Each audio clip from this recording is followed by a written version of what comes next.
From insecurity to self-love, healing your inner child and building healthy relationships. In the complex landscape of human relationships and personal growth, two critical aspects often intertwine: the struggle with insecurity in romantic relationships and the challenges faced by individuals with a giver personality type. Both of these issues frequently stem from childhood experiences and manifest in our adult lives, affecting how we perceive ourselves and interact with others. The struggle with insecurity in romantic relationships. People who lack a sense of security are destined to struggle in romantic relationships. Those who are particularly insecure don't enjoy love.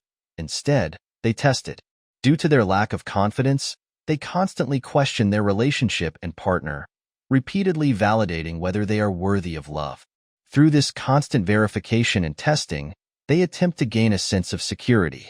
Individuals lacking security often lack self-awareness. They don't have a correct, rational understanding of themselves and can only validate themselves through others' approval, placing all their joy of success on others. Their inner world is extremely empty and confused. They may even draw a circle around their life, stipulating that they must live within this circle, considering everything beyond their control is unsafe. They live in a constant state of tension and anxiety, rarely able to fully relax.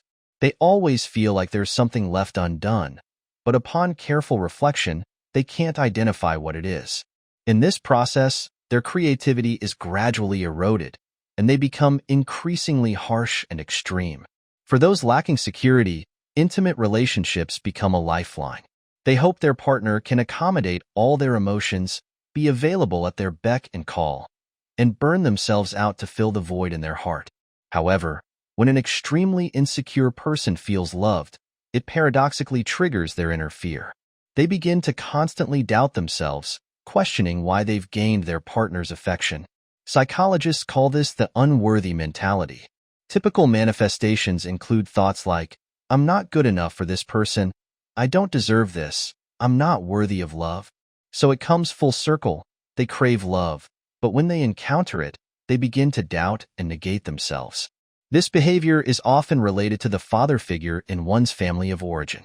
For instance, if a girl's childhood included a strong, present father who gave her sufficient attention and patience, she would feel very secure. Such women tend to grow up brave and optimistic, willing to try anything they like, and having the courage to say no to things they dislike.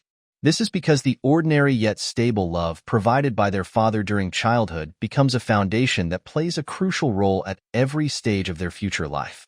They always believe there's a strong figure standing behind them, allowing them to be brave and worthy of love.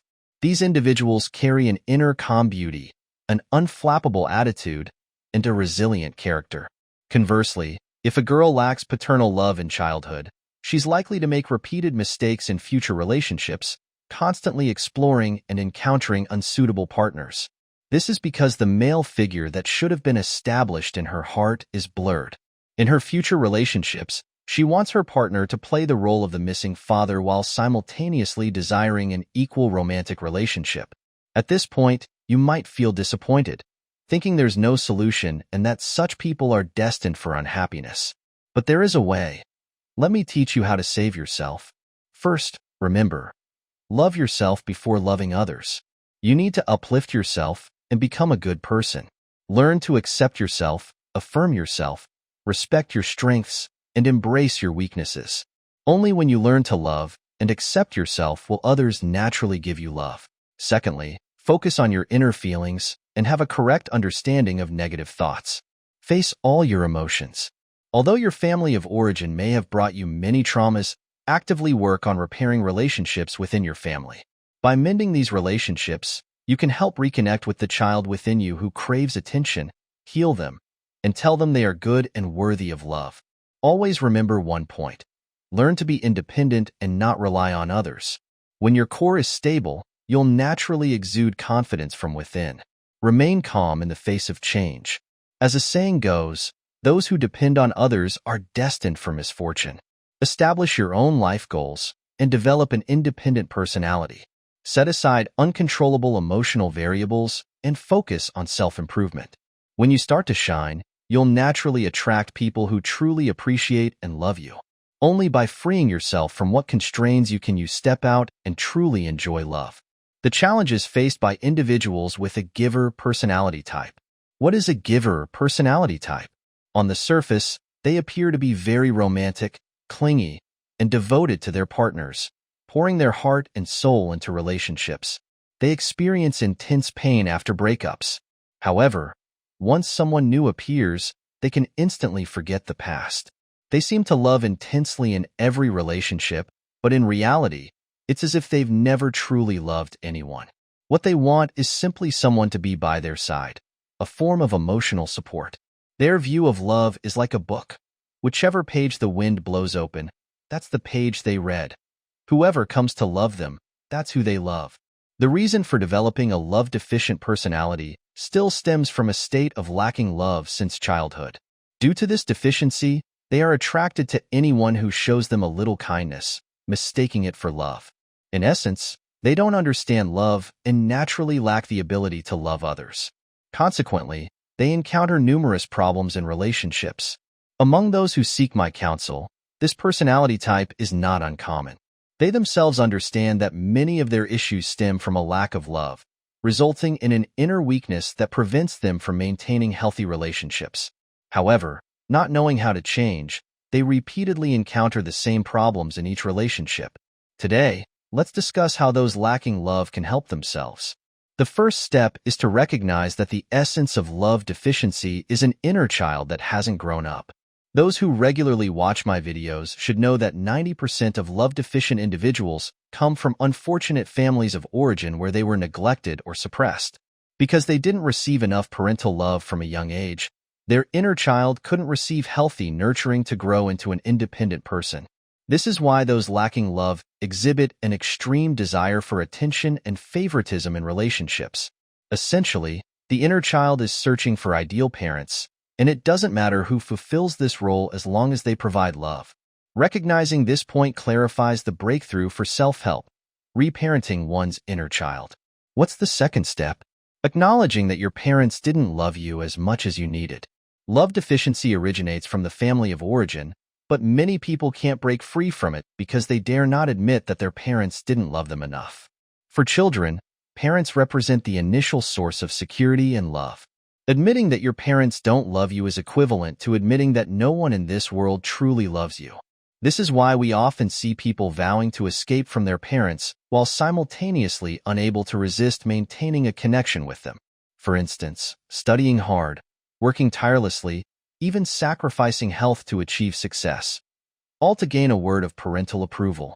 Love might be abstract, but their approval is tangible. Only by gaining their approval can you prove that the neglected child within you has value, that you are indeed lovable. There's a saying online that children of the 90s spend their entire lives waiting for an apology from their parents. The essence of this apology is still an expectation of the parents. However, parents from dysfunctional families usually come from similarly dysfunctional backgrounds. They lack inner strength and don't know how to properly love their children. So, you're unlikely to receive their apology or expressions of love, leaving you to constantly deplete yourself with negative emotions from your family of origin. What's the third step? Allow yourself to feel anger. Once you acknowledge that your parents didn't love you enough, you can feel disappointed, angry, or even resentful towards them. Many people think that being angry at parents is unfilial, but if you suppress these negative emotions for a long time, they will gradually expand within you and eventually erode your inner self. You should know that parents are supposed to be the closest people in your world. If they didn't love you properly, of course you can feel dissatisfied and angry. Allowing these negative emotions to flow will prevent excessive internal depletion and help you smoothly enter the final step. The fourth step is self-acceptance, which means accepting reality and allowing everything to happen. The reason you fall into painful self-doubt and internal struggle is that in the long process of seeking parental approval, you've unconsciously projected this desire onto others.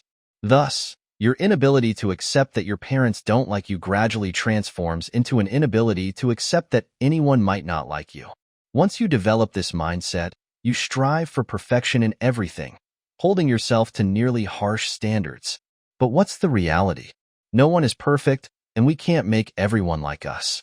Allowing yourself to have flaws and allowing others not to like you will free you from suppressing your true needs and wearing a mask to live a people-pleasing life just to gain others' approval. Loving oneself is like loving a flower. For those lacking love, the best gardener is oneself. The points mentioned above, reparenting yourself, rebuilding a strong inner core, are the best nutrients. Don't concentrate your expectations of compensating for what's missing on parents, partners, or friends. Instead, listen to your inner true needs and perceive genuine love. Only when you become internally consistent and comfortable can you develop the ability to truly love others. If you enjoyed this series, don't forget to hit that subscribe button. Your free likes are the greatest encouragement for me. Thanks for watching and see you in the next video.